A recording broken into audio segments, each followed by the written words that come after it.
우리 옆에 있는 분들과 인사 한번 나눕시다. 자, 좌우 옆에 보시면 주님의 은혜가 있습니다. 이렇게. 오늘 우리 예배에 오신 모든 성도님들에게 주님의 크신 은혜가 있을 줄 믿습니다.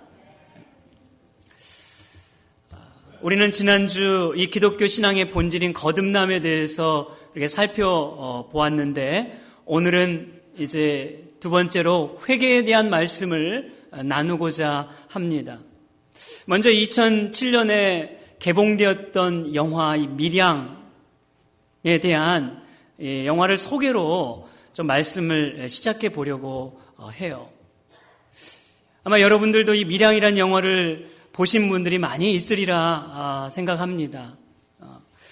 이 미량의 여주인공이었던 전도연 씨는 이 영화를 통해서 칸네 영화제에서 여우주연상을 받을 정도로 당시 사회적 이 반향을 일으켰던 영화였죠. 그런데 사실 이 한켠에서 우리 기독교인들에게는 이 반기독교적이었다, 혹은 기독교를 왜곡하였다 하여 비난의 목소리가 나오기도 했던 영화입니다. 저도 이 미량이라는 영화를 보았습니다만, 그러나 저는 이 영화를 통해 오늘 기독교 신앙을 진지하게 돌아보게 하는 묵직한 메시지를 담아내고 있다고 그렇게 생각이 들었어요.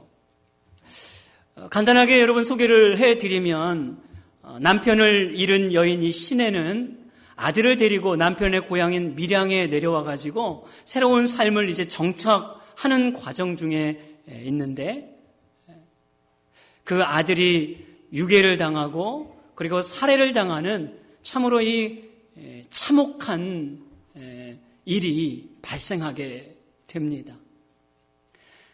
아들을 떠나보내야 하는 그 끔찍한 이 슬픔과 절망을 안고 그렇게 살고 있던 이 시내는 우연히 교회 부흥회에 참여하게 되고, 그 부흥회를 통해서 이제 신앙생활을 하게 되지요. 신앙생활을 하면서 마음에 점차 평안이 찾아오고, 그래 그녀의 신앙도 조금씩 자라기 시작합니다.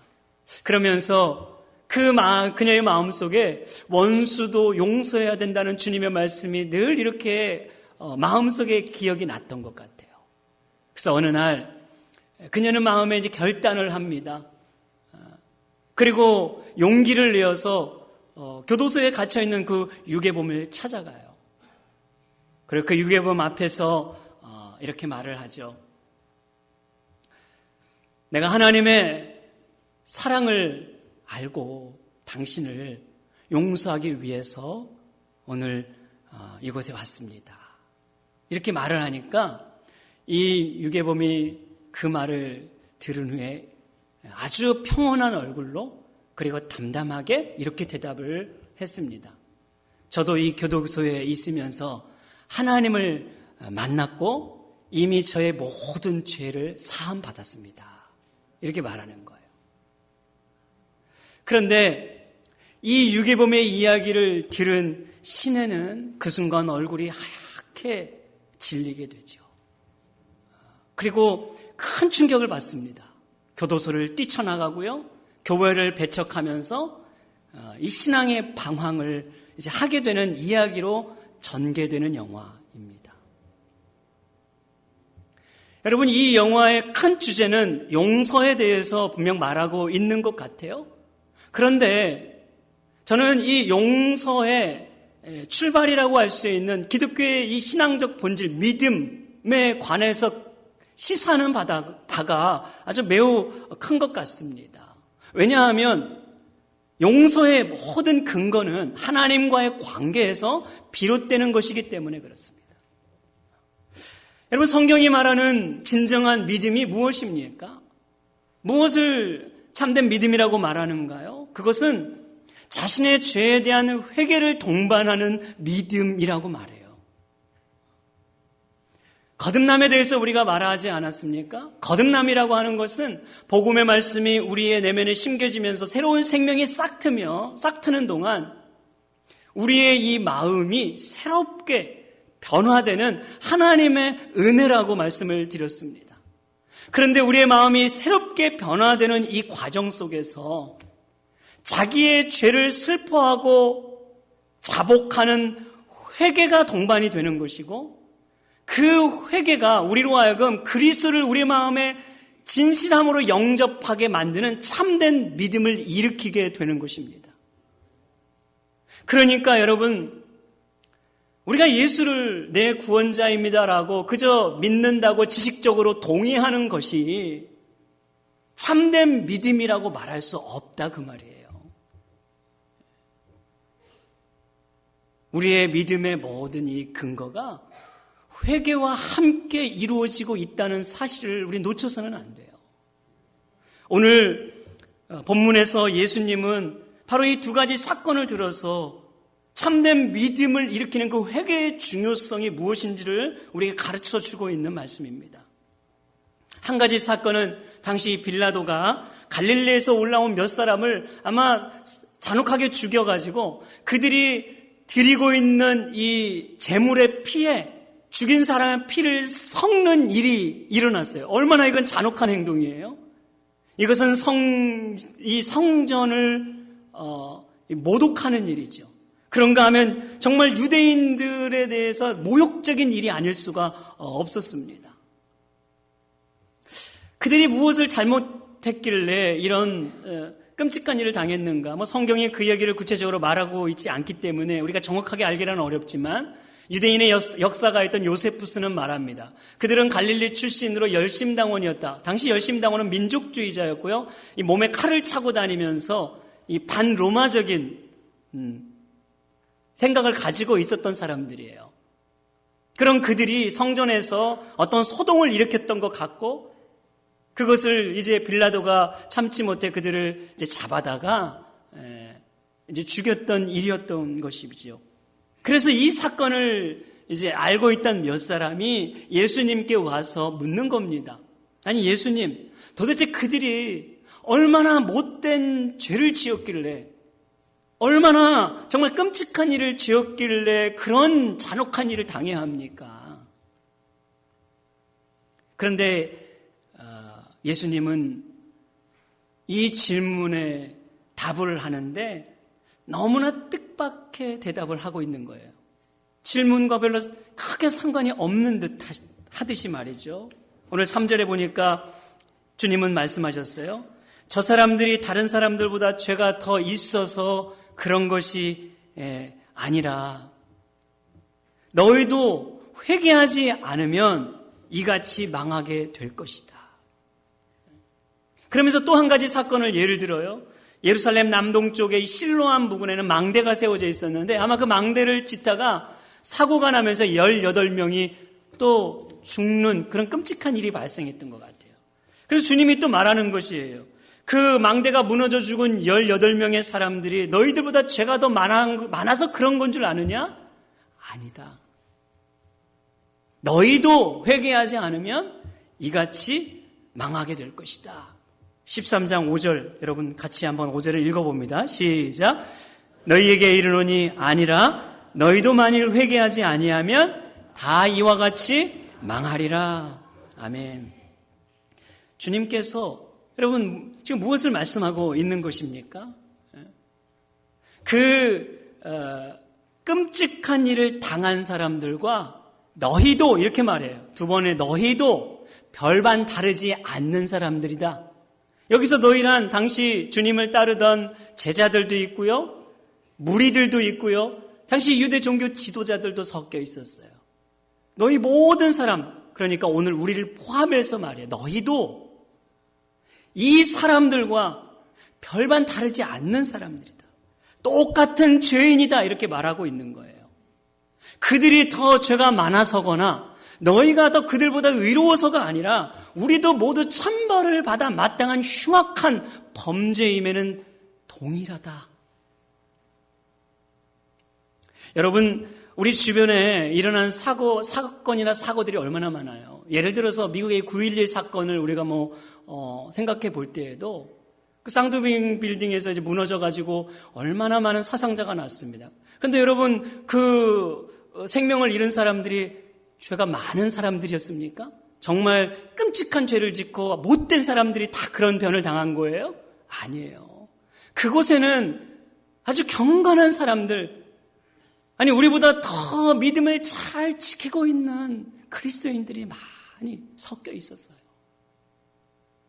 오늘날 우리 주위에 천재지변이 얼마나 많이 이래. 쓰나미, 인도네시아 반도에서 일어나는 거, 산불, 비행기 사고, 태풍이 와서 많은 사람들의 목숨을 빼앗아갈 때 그들이 우리보다 더 죄가 많아서 주님이 심판하신 것은 아니라고요. 거기에도 우리보다 더 열심히 신앙생활하고 있고 진실한 그리스도인들이 얼마나 많이 여러분 포함되어 있는지 몰라요. 그러면 우리는 여기서 이 질문을 하지 않을 수 없는 거죠. 나도 이 흉악한 범죄자고 나도 이 끔찍한 죄인이라면 왜 나는 아직 살고 있는가? 왜 나는 아직 그런 심판을 받지 않고 생명을 연장받고 있는가? 주님은 말씀하는 거예요. 그 이유는 하나님께서 여전히 한 사람이라도 회개하기를 원하시는 오래 참음 때문이라. 우리는 지금 그 주님이 오래 참으시는 긍휼의 시간, 잠깐의 시간을 살고 있을 뿐이라는 것을 기억해야 한다고 말하는 거예요. 우리는 지금 여러분 하나님이 잠깐 참고 있는 잠시의 시간을 살아가고 있는 것 뿐이에요. 우리가 뭐가 더 의로워서가 아니라는 말입니다. 여러분 오늘날 복음은요, 회개에 대한 말씀을 전하지 않는 복음이 참 많이 있는 것 같습니다. 미국의 한 대형교회 목회자가 공개적으로 말했어요. 누구라고 말하면 여러분들이 다 아는 분이기도 해요. 그분이 공개적으로 매스컴에서 뭐라고 말했냐면, 나는 교회에 나오는 성도들의 마음이 편했으면 좋겠고 불편하기를 원치 않는다. 그래서 죄, 회개, 십자가, 심판, 지옥 이런 것에 대해서 말하고 싶지 않고 그들의 죄에 대해서 내가 판단할 문제가 아니라 공공연하게 이렇게 말했습니다. 여러분들은 어떤 생각이 드세요?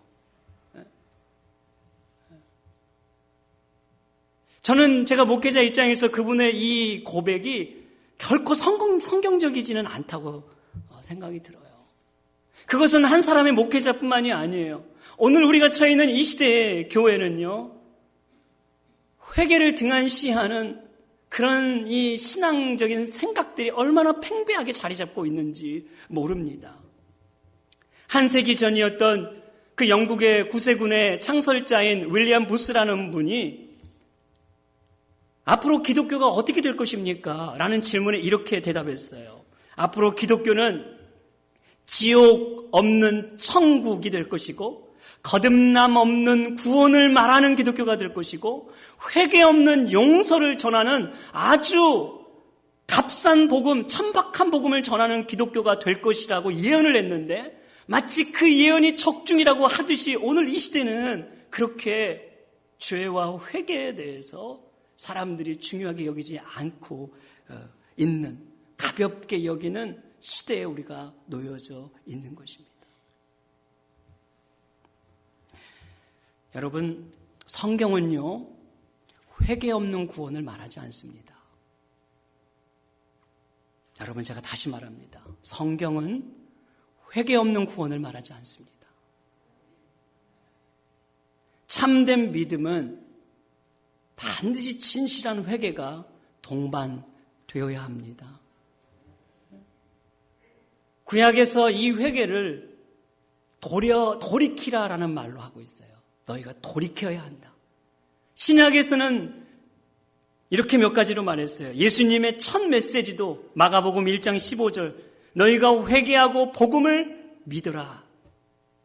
예수님께서 지상명령을 주실 때에도 누가복음 24장 47절 이후 죄사함을 받게 하는 회개를 모든 족속에게 전파하라. 초대교회의 핵심 인물이었던 사도들도 사도행전 3장 19절 회개하고 돌이켜 죄 없이함을 받으라. 그리고 베드로 사도도 베드로후서 3장 9절에서 말했습니다. 하나님께서 오래 참으심은 한 사람이라도 멸망치 않고 회개하기를 원하시기 때문이라. 여러분 믿으세요? 그러면 여러분 회개가 무엇입니까? 회개는 우리의 전 인격적인 변화 속에서 일어나는 것인데 한마디로 말하면 방향 전환이에요. 돌이키는 것이다 이렇게 말했어요.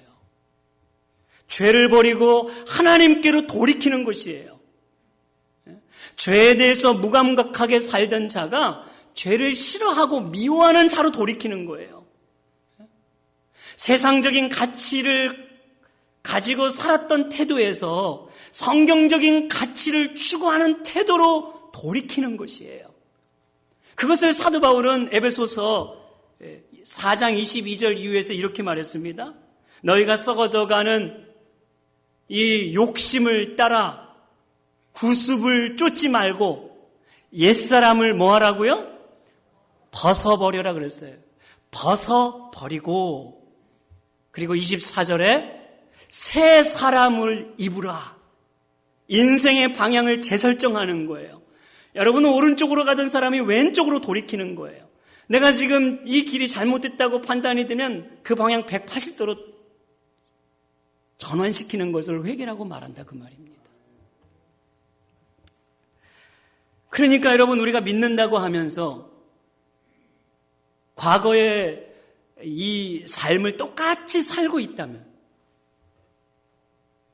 여전히 과거에 살았던 주색 잡기 빠져가지고 똑같이 살아요? 도박이나 뭐 카지노나 뭐 그런 것에 과거에 하던 그대로 중독이 돼서 살아가요? 세상적 쾌락과 향락을 즐기는 것에 변함이 없어요? 옛 생활의 삶의 방식으로 그대로 살아가고 있으면서 믿는다고 하면 과연 그분은 믿는 것일까요? 아니요, 믿는다고 말할 수 없다 그 말입니다. 왜? 참된 믿음은 반드시 변화가 일어나요. 변화. 가치가 변하고 의지가 변하고 태도의 변화가 일어난단 말이에요. 사람마다 차이는 있지만 변화가 일어날 수밖에 없어요. 그러니까 여러분 사람과의 관계에서 교회 생활을 하면서 혹은 세상에서 믿지 않는 사람들 속에 살아가면서 과연 하나님을 기쁘시게 하는 게 무엇인가를 생각하지 않을 수 없다 그 말이에요. 참된 믿음을 가진 자라면.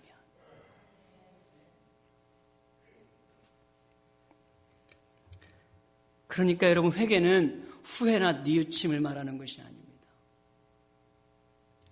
여러분 우리는 회개를 그저 뉘우치는 정도로 후회하는 정도로 생각하잖아요. 자, 유다와 베드로의 차이가 무엇입니까? 그들은 똑같은 주님의 제자인데 그리고 똑같이 죄를 지었어요. 한 사람은 유기를 당했어요. 그리고 한 사람은 사도가 되었어요. 참으로 주의 사역을 감당하는. 여러분 유다는 죄를 알고 뉘우쳤어요. 그래서 나중에 예수님 팔았던 그 값을 되돌려 주잖아요. 그런데 회개하고 돌이키는 자리까지 가지 않았어요. 베드로는 그도 예수님을 3번 부인하고 맹세하고 저주까지 하잖아요. 그도 그 사실을 알 때 뉘우쳤어요. 그런데 베드로는 회개하고 통곡하며 돌이켰어요. 그게 차이점이에요. 여러분 우리는 주님 앞에 회개를 한다고 하면서 뉘우칠 때가 있지요. 내가 이거 잘못했습니다. 내가 이렇게 다시는 하지 않겠습니다. 그러면서 우리가 후회도 하고 그렇게 하나님 앞에 회개를 한다고 하지만 그런데 자기가 한 그 기도대로 삶의 변화가 없으면 태도의 변화가 없으면 그건 회개라고 말할 수 없는 거예요. 그냥 뉘우친 거예요. 성경은 뉘우침을 회개라고 말하지 않습니다. 결단코. 그래서 여러분, 성경은 우리에게 회개의 과정을 이렇게 설명해 줘요. 여러분, 믿음의 3요소는요, 지식과 감정과 의지의 변화입니다. 지식의 변화라고 하는 것은 하나님이 누구이신 것을 알고 그리스도가 누구인가를 알 때의 변화고요. 그 주님이 누군가를 알면서 일어나는 게 이제 감정의 변화예요. 감정의 변화라는 것은 예수님을 알면 내가 죄인이구나 깨닫게 되는 거예요. 내가 참 많은 죄를 지었구나. 그럼 자기의 죄를 슬퍼하고 자기의 죄를 미워하는 마음을 갖게 되는 겁니다. 그리고 그 마음이 우리를 의지의 변화까지 가게 해요. 그리스도 외에 구원의 소망이 없구나. 그리스도 외에 전국의 소망이 없구나. 그리스도 외에 이 땅에 소망이 없구나. 그러면서 주님을 영접하는 참된 믿음, 우리의 삶을 그분께 의탁하고 맡겨드리는 참된 믿음을 일으키게 되는 것입니다. 그래서 여러분, 믿음과 회개는 동전의 양면과 같아요. 회개가 참된 믿음을 일으키고 참된 믿음을 가지자는 반드시 회개를 동반하지 않을 수 없는 것이에요. 이러한 회개와 믿음의 관계를 가장 잘 이해하기 쉽게 설명하고 있는 말씀이 여러분 사도행전 2장 36절에서 38절입니다. 여러분 한번 볼까요? 사도행전 2장 36절에서 38절이에요. 자, 우리 같이 한번 읽습니다. 시작. 그런즉 이스라엘 온 집은 확실히 알지니 너희가 십자가에 못 박으니 예수를 하나님이 주와 그리스도가 되게 하셨느니라 하니라. 그들이 이 말을 듣고 마음에 찔려 베드로와 다른 사도들에게 물어 이르되 형제들아 우리가 어찌할꼬 하거늘. 베드로가 이르되 너희가 회개하여 각각 예수 그리스도의 이름으로 세례를 받고 죄사함을 받으라. 그리하면 성령의 선물을 받으리니. 아멘.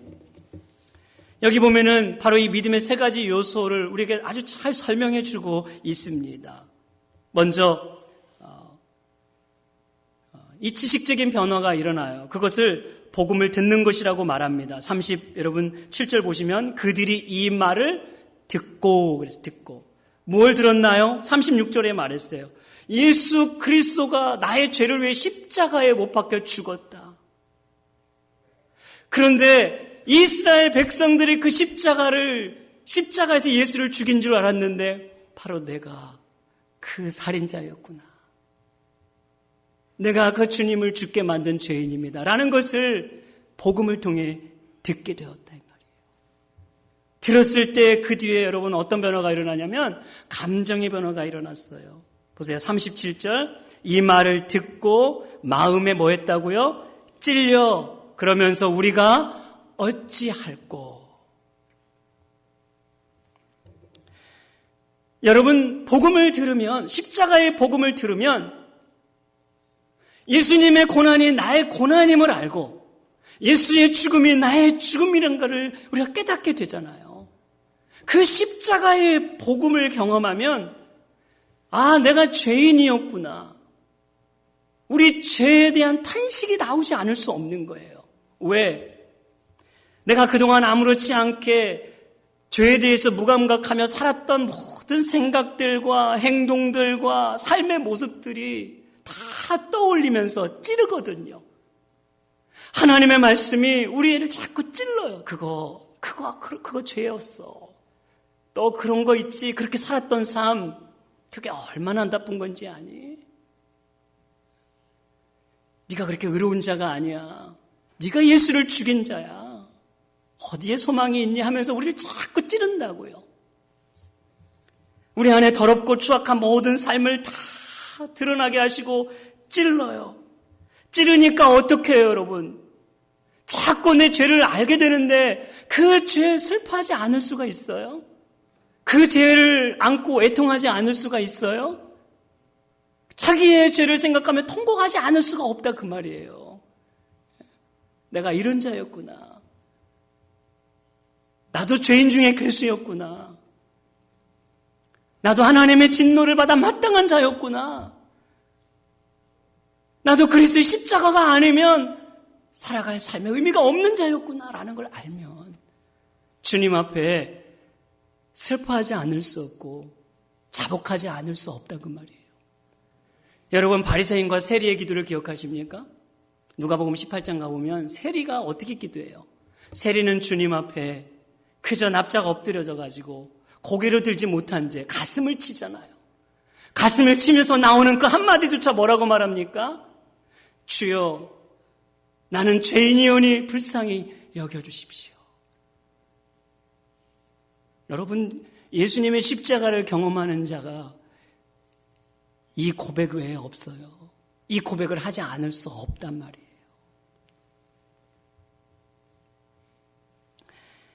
자신의 죄를 알고 그리스도가 자기를 위해서 무엇을 하셨는지를 아는데 어찌 그분 앞에 여러분 우리의 삶을 자복 탄식하지 않을 수 있겠는가?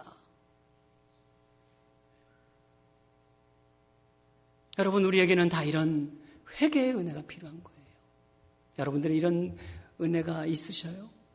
저는 제가 예수님을 인격적으로 만났을 때가 이제 20대 초반인데 제가 그동안 알고 있던 지식들이 정말 제 가슴으로 이제 믿어지는 그런 순간이었어요. 근데 주님의 그 은혜를 알고 내 존재를 아니까 정말 제가 그 자리에서 정말 납작 엎드려져 가지고 정말 통곡이 나오더라고요. 통곡이. 얼마나 정말 통곡을 했는지 제가 약 한 5시간하고 6시간을 통곡을 했는데 같이 있던 옆에 친구들이 뭘 그렇게 잘못했길래 우냐고 저한테. 나중에 저 울보라고 말해야죠. 문수는. 그런데 여러분 제가 울고 싶어서 우는 게 아니에요.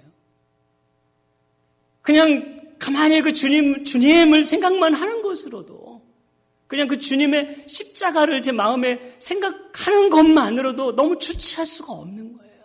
주체할 수가.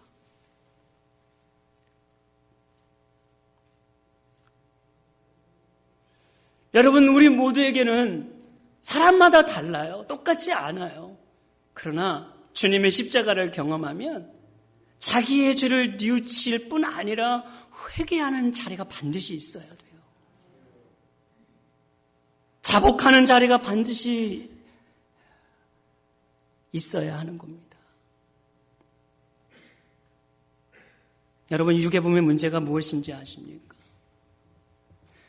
자신의 정말 이 지은 죄에 대한 자복과 회개와 탄식이 없다는 거잖아요.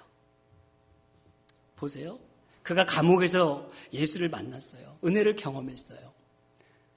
그가 아무리 은혜를 경험했다고 해도 은혜를 경험하면 자기가 얼마나 추악한 죄를 지었는지 더 잘 알잖아요.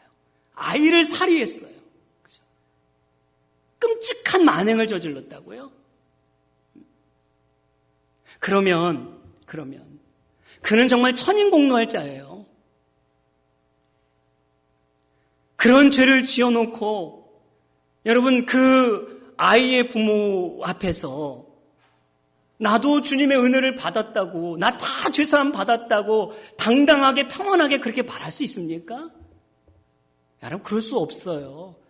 주님의 은혜를 정말 알면 자기가 그 은혜를 아무리 알고 경험해도 그 앞에 엎드려져 회개하지 않을 수 없는 거예요. 고개를 숙이고 무릎을 꿇든 손을 빌든 말이죠. 내가 정말 죽을 죄인이었다고. 나도 내가 어떻게 그런 일을 했는지 지금 생각해보면 나도 모르겠다고. 이 죄를 내가 어떻게 갚을 수 있을지 모르겠다고. 그 앞에 여러분 무릎을 꿇는 게 정상이라고요. 그가 진짜 주님을 만났다면. 그런데 그저 고개 딱 세우고 여러분 다 은혜 받았으니 나도 마음 평안합니다. 그는 얼마나 자만하고 오만한 태도입니까?